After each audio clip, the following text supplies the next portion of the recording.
Graça e paz, meu querido irmão, da parte de nosso Senhor e Salvador Jesus Cristo. Que bom é ter você novamente aqui conosco em nosso canal Movidos por Missões. É uma alegria muito grande partilhar da Palavra de Deus com você. Esse canal foi criado para a pregação da Palavra de Deus, para a divulgação da causa missionária e para a propagação desta palavra até os confins da terra. Desde já, Deus abençoe poderosamente a sua vida. Já chega dando o seu like, compartilhando. Aí embaixo há um linkzinho, né? Se você ainda não é inscrito, se inscreva em nosso canal, ative o sininho para que você venha a receber a notificação do YouTube cada vez que eu postar um novo vídeo. Eu sou o pastor Gilmar Pinheiro e nós estamos entrando em uma semana extremamente relevante para o cristianismo, que é a semana da Páscoa. Momento de relembrarmos juntos o sacrifício de Jesus na cruz do Calvário por nós. Ele morreu, ele pagou um alto preço que eu e você não poderíamos de fato pagarmos nunca, mas ele pagou esse preço por nós. Ele nos amou primeiro. Então eu gostaria de trazer uma reflexão para meditarmos esta tarde e sermos alimentados pela santa e poderosa palavra de Deus. Eu convido você a abrir as Escrituras comigo na Epístola de Hebreus, no capítulo de número 4. Vamos meditar aí dos versículos 14 a 16. Hebreus, capítulo 4, versículos 14 a 16. Assim diz a palavra do nosso Deus: visto que temos um grande sumo sacerdote, Jesus, Filho de Deus, que penetrou nos céus, retenhamos firmemente a nossa confissão, porque não temos um sumo sacerdote que não possa se compadecer das nossas fraquezas, porém, um que, como nós, em tudo foi tentado, mas sem pecado. Cheguemos, pois, com confiança ao trono da graça, para que possamos alcançar misericórdia e achar graça a fim de sermos ajudados em tempo oportuno. Vamos orar? Senhor, meu Deus e meu Pai, abençoa essa mensagem que, através do Espírito Santo, tenhamos a iluminação perfeita de verdades tão profundas que o Senhor quer ministrar aos nossos corações nesta tarde. Me abençoa, abençoa esse irmão, essa irmã que está, Senhor, ouvindo esta palavra nesta hora e que esta mensagem fale profundamente aos nossos corações, em nome de Jesus. Amém e graças a Deus.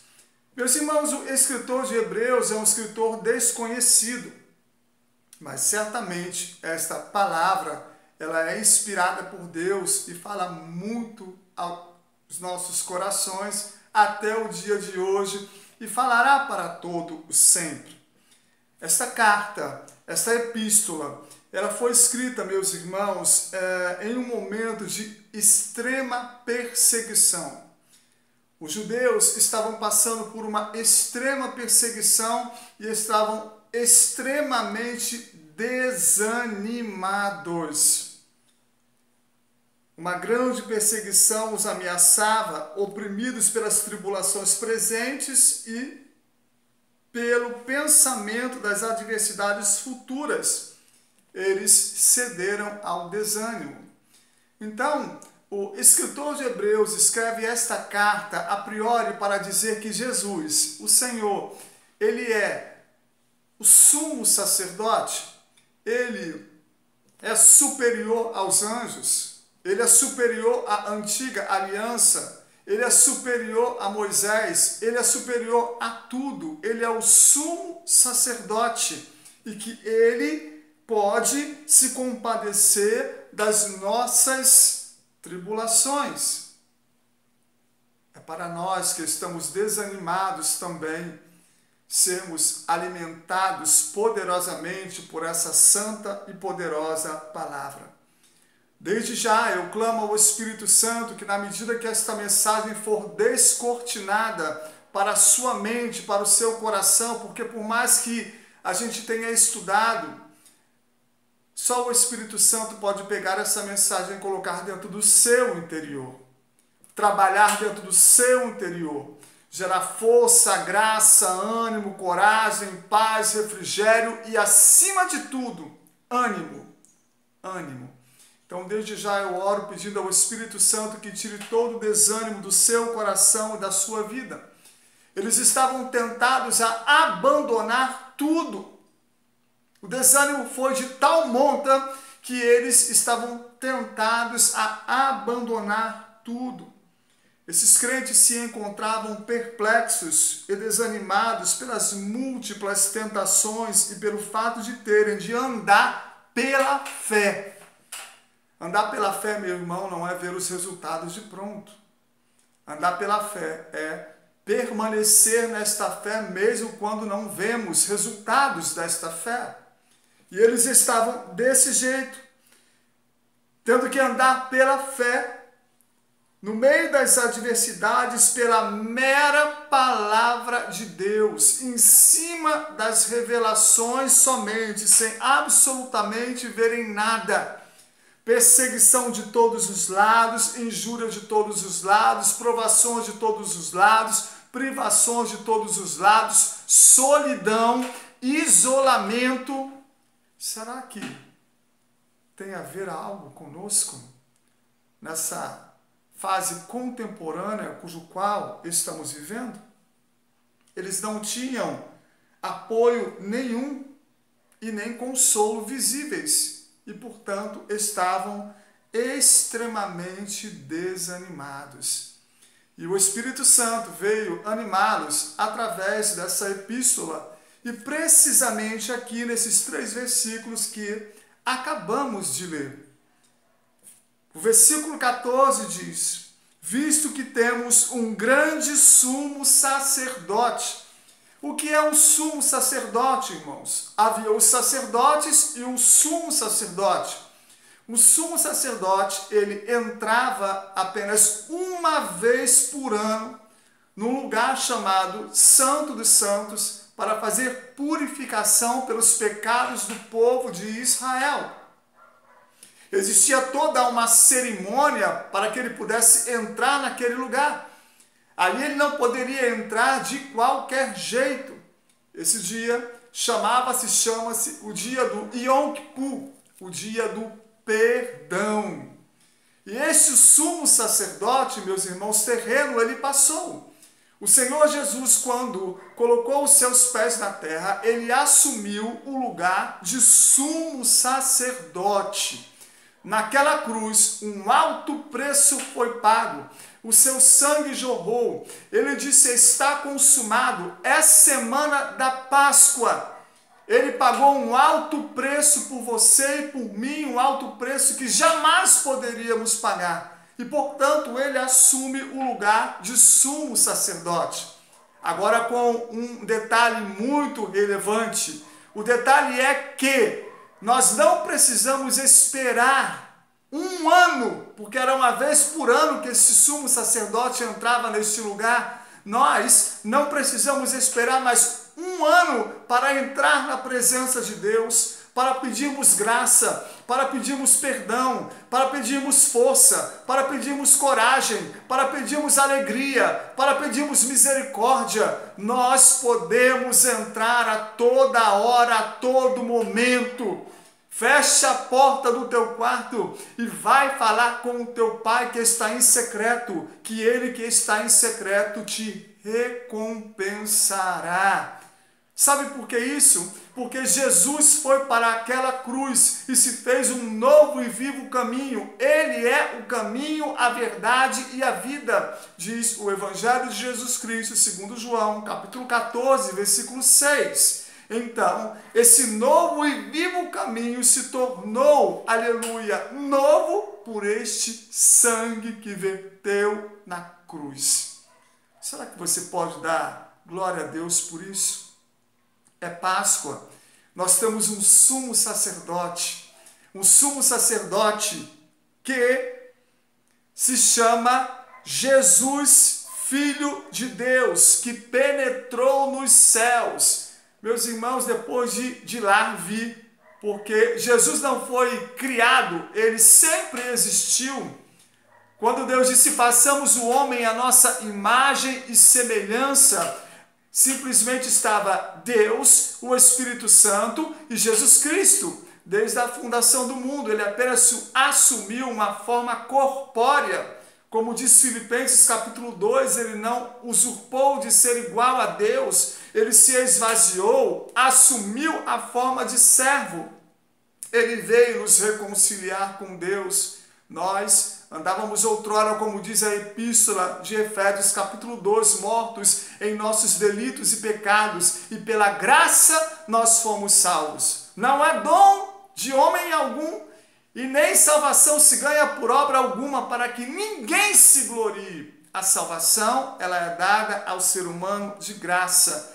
E depois de ter ensinado, ter pago o seu alto preço, a semana da crucificação, naquele jardim ali no Getsêmani, suando gotas de sangue, traído, esbofeteado, ele simplesmente não desistiu de mim e não desistiu de você.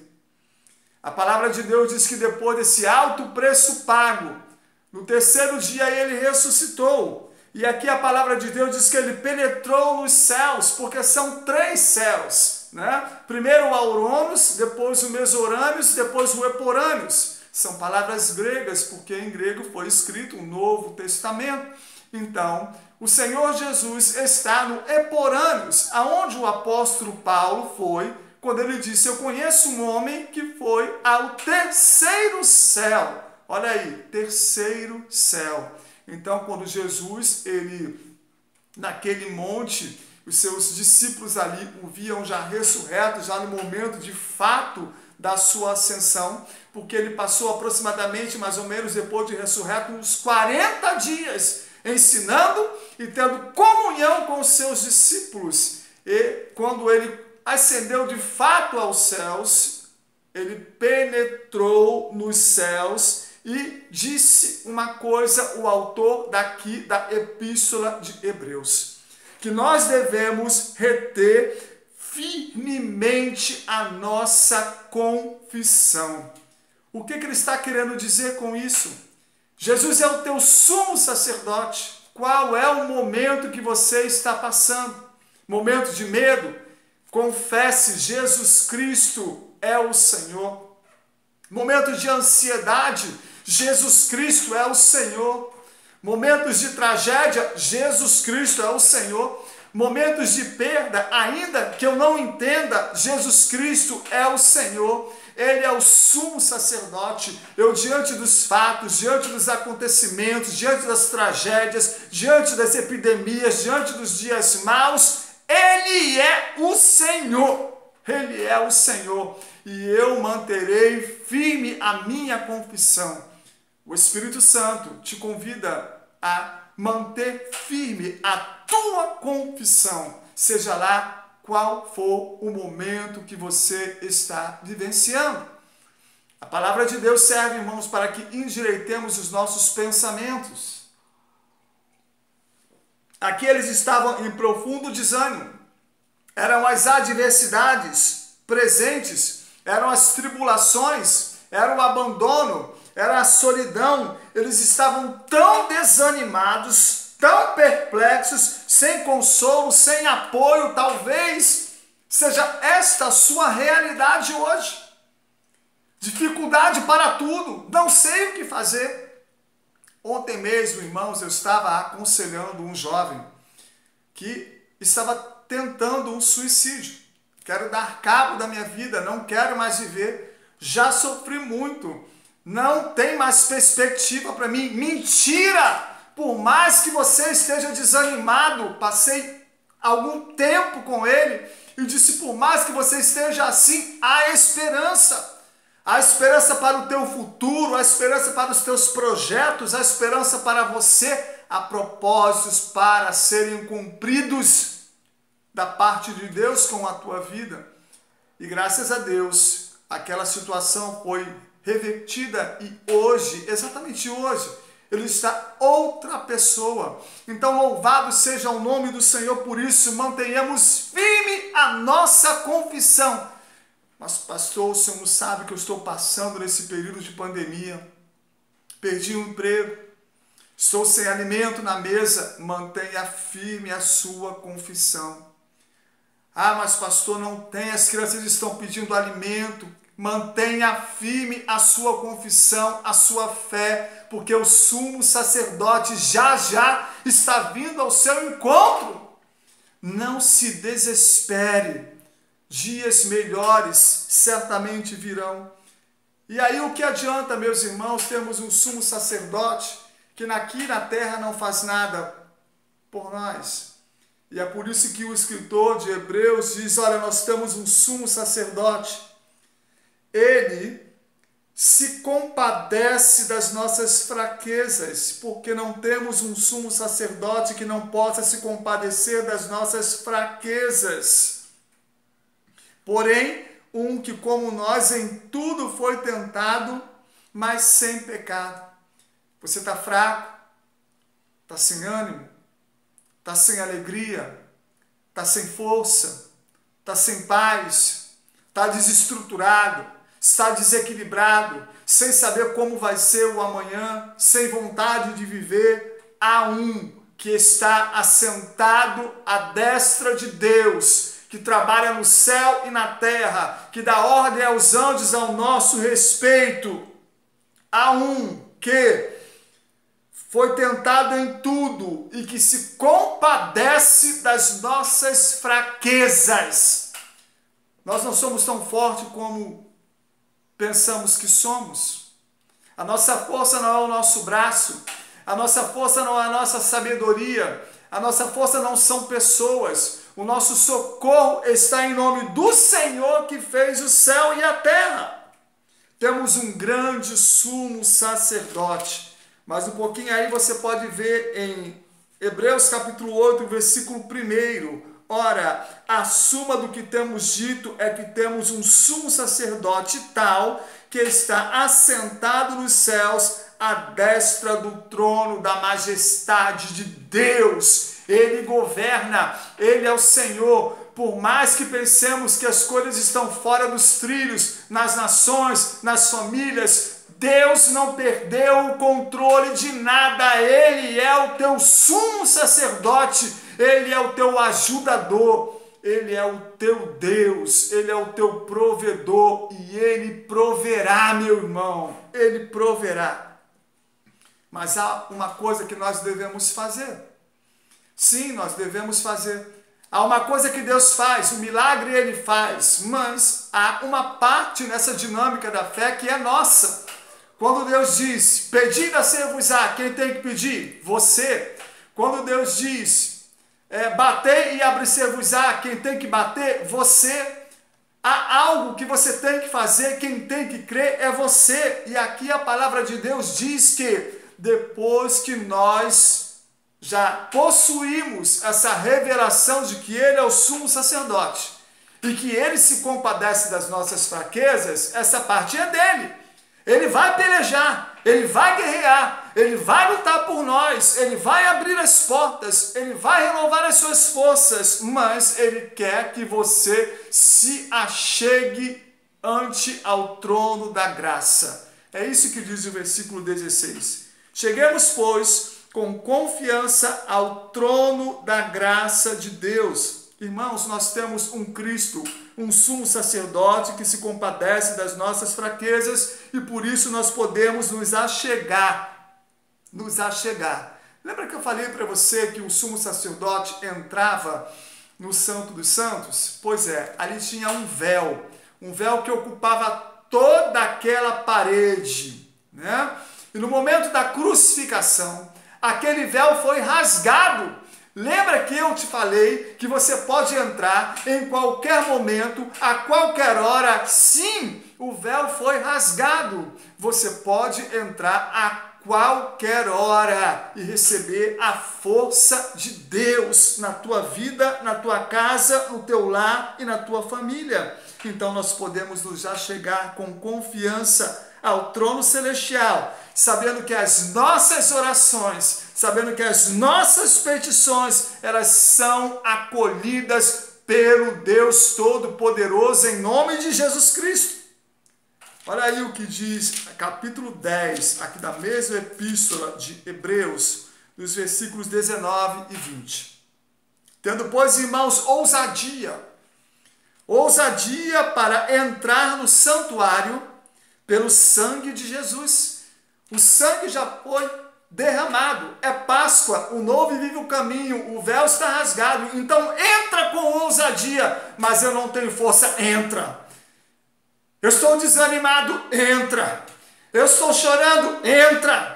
Eu estou no deserto, entra na presença de Deus, pois ao entrar na presença de Deus você recebe força.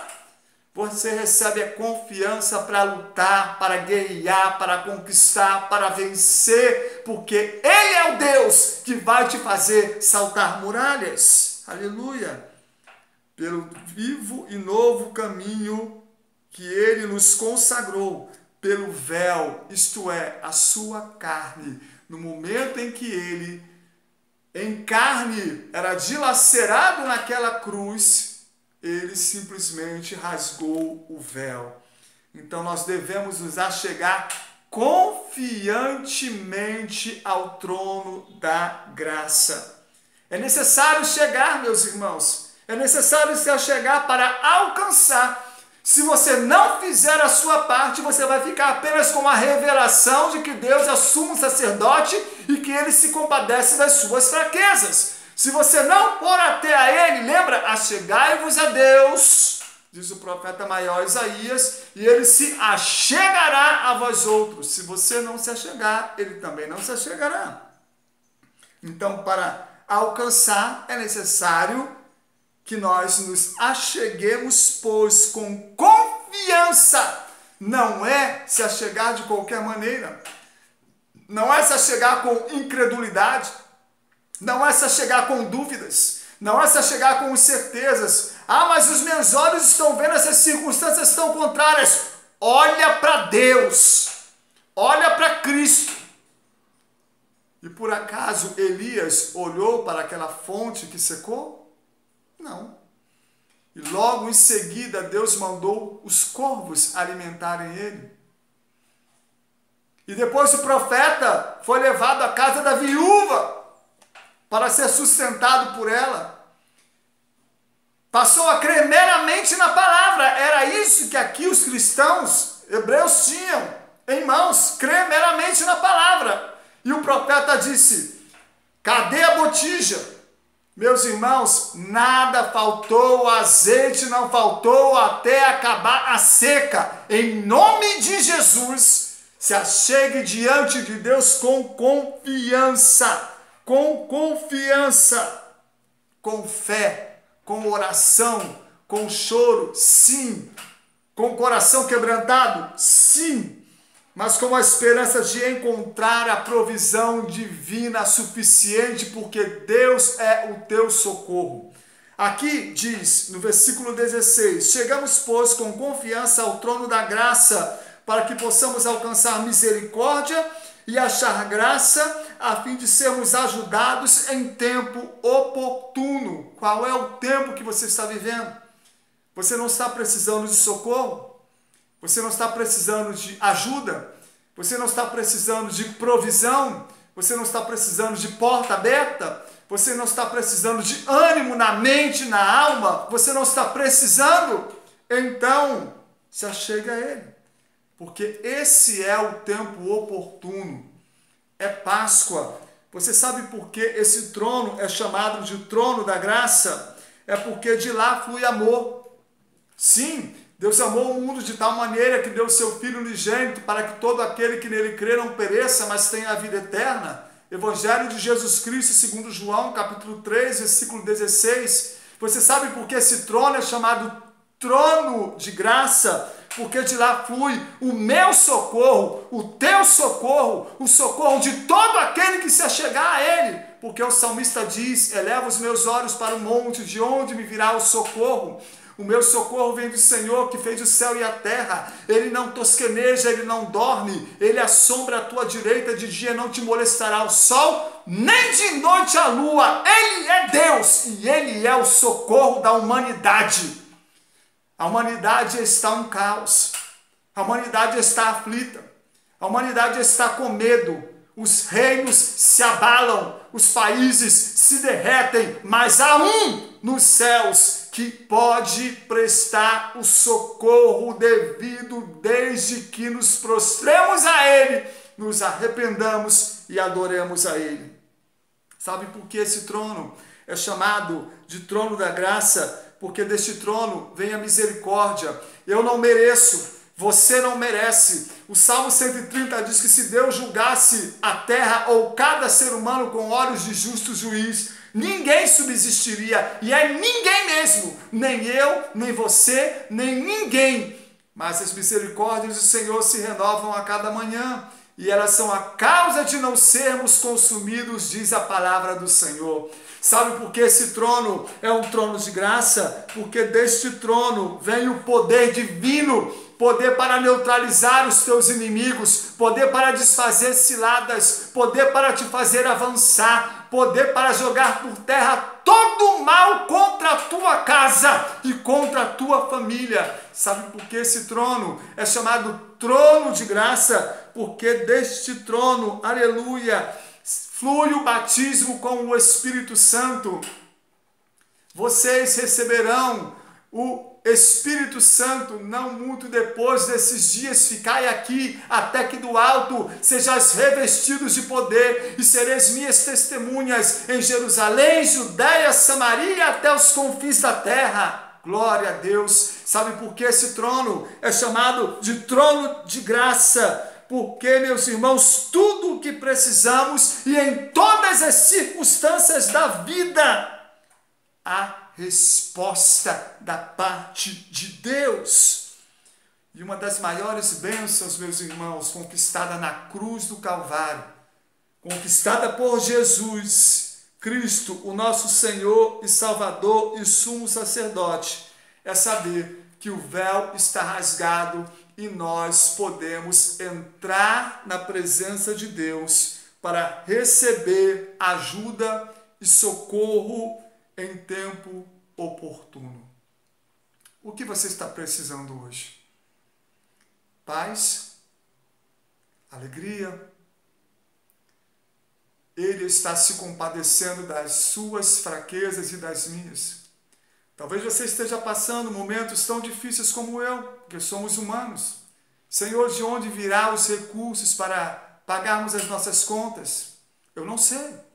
Mas eu creio num Deus que vai prover as minhas necessidades e que vai prover as suas necessidades. Ele não dormita, ele não dorme. O que eu tenho que fazer? Me achegar diante dele, não de qualquer maneira, mas confiantemente, de todo o meu coração, pela oração, crendo na esperança de encontrar a provisão divina que só pode vir da parte dele. Que essa palavra tenha falado profundamente ao teu coração, meu querido irmão, minha querida irmã. É Páscoa, você tem o sumo sacerdote, aquele que morreu na cruz por você, para perdoar os seus pecados, para reconciliar você com o Pai. Eu quero encerrar essa mensagem de uma maneira diferente. A Bíblia, ela não é só um livro profético, ela é um livro histórico, ela é um livro poético, ela é um livro arqueológico. Então eu quero compartilhar com você algo sobrenatural, porque se a terra fala, se as tragédias falam, se os dias maus falam, se o mundo fala, Deus também fala diariamente conosco. Ele fala conosco. Meus irmãos, Recentemente, agora, semanas atrás, foi divulgada uma grande descoberta arqueológica. Manuscritos preservados, escritos, não sabemos por que judeu foi, fragmentos em uma caverna chamada Caverna do Horror, em Israel. É tão de difícil acesso, meus irmãos, que esta caverna. Para você entrar nela tem que ser de rapel, porque é uma parede e a entrada de fato é pela própria rocha. Então ali entraram os arqueólogos e descobriram trechos das escrituras preservados em grego, que se faz junção com outro grego, que faz comparação com o hebraico e que são perfeitos, havendo um casamento entre eles. C.S. Lewis, um grande teólogo, um grande catedrático, ele escreveu certa vez: o sofrimento é o megafone de Deus para despertar um mundo surdo. Eu, como teólogo e acadêmico, não vou ficar aí colocando selo em todas as catástrofes, mas eu tenho certeza absoluta que Deus está permitindo todo este mal para pensarmos que nós devemos confiar nele. A nossa força é Ele, Ele é o Senhor não é o homem, o Senhor é o Senhor. E, portanto, voltemos a Ele, vinde e tornemos a Ele. Agora, o mais impactante, meus irmãos, é, acima de tudo, os trechos que foram encontrados dentro desta caverna. Que momento em que eles foram encontrados? Nesse momento onde há dor, onde há pranto, onde há sofrimento, onde há perdas. Veja bem o texto dos profetas menores que foram achados ali dentro da caverna, que foi noticiado mundialmente por todas as redes sociais e televisões. Naum, capítulo de número 1, versículo 5, 6 e 7. Na sua presença, as montanhas tremem, os morros se desfazem. Quando ele aparece, a terra e todos os seus moradores ficam arrasados. Quando o Senhor está irado, quem pode ficar de pé? Direito da viúva, retirado. Direito do órfão, retirado. O rico mais rico, o pobre mais pobre. O Senhor fica irado. E quando ele fica irado, a sua fúria se derrama como um rio de fogo. Diante dele as pedras se arrebentam. Convulsões, permissões.